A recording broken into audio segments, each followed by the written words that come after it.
as an advocate for health and PE, we have this big event coming up next week called Speak Out Day, and you've taken part of that, and for the three of us, for sure, it's going to be our first time with that experience. So can you share some of your personal experiences with Speak Out Day? I mean, what's it like, and why is it important that we have this each year?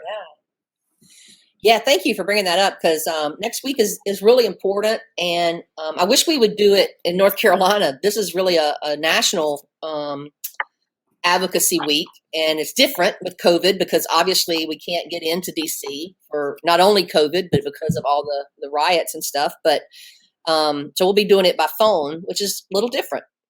But normally we go to the Capitol in droves, in teams. North Carolina takes a team, and South Carolina, all the states, usually state AFERDs, take teams, and we divide up and conquer.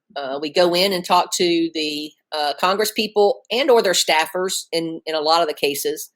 And we get to know them. Like, I know several of the staffers now because I go every year. I see the same staffer, especially when they're reelected over 8 years, you see the same education person if you go every year, or the health person, depending on which one they let you talk to. And so you become acquaintances.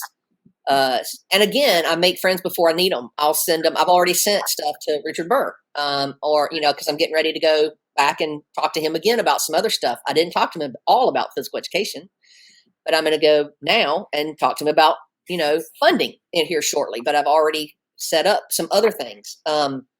So what we do is, try to keep health and physical education at front of mind.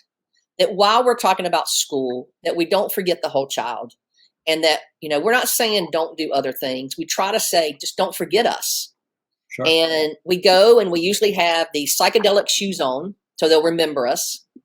Their motor learning tells us when we have these episodic, things that we do, that it stays in your memory. Well, it does. They remember us. As soon as they see our shoes, they're like, oh, y'all are health and PE. They remember it now.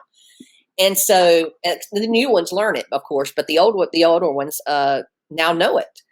And so it's just really kind of cool. And we go in and we talk to them about what's going on in school districts here in North Carolina, what, like for PEP grants, what PEP grant money did for us, how much it helped, how much we weren't getting of it, or whatever the ask was. And now we're looking at, fully funding Title IV at the $1.6 million rate, and to continue to fund, our Title I's and Title II professional development, and also that we can have a chance at that, that there's enough money to go around. So we're not asking for a lot more. We're just asking it to be funded at normal rate.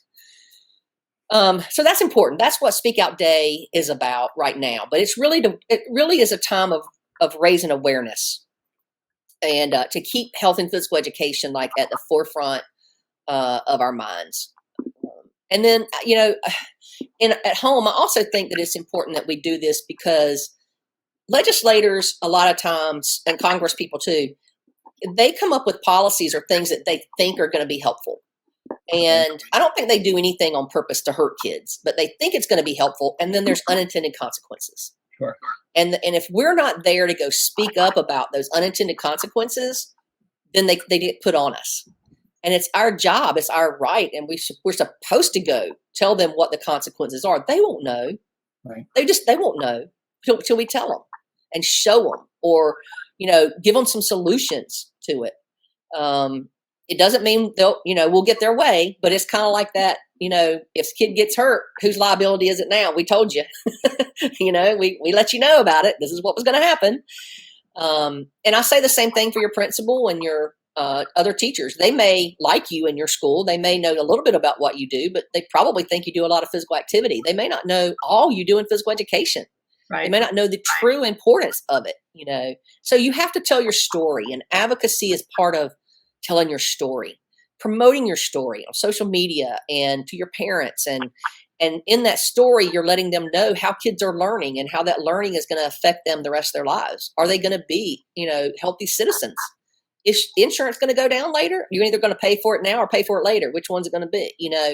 Right. So it's telling a story as well. So it's people, policies, and programs. that's what advocacy is all about.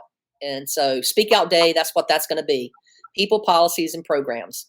Meeting people, talking about policy, talking about programs, and looking to see to keep the funding coming.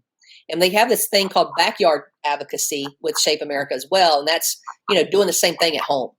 Really trying to do the same thing here in North Carolina. And so, Kymm, I'm really glad you're on that committee, the advocacy committee here with me and in North Carolina. And so I'm glad you guys are doing this with us too.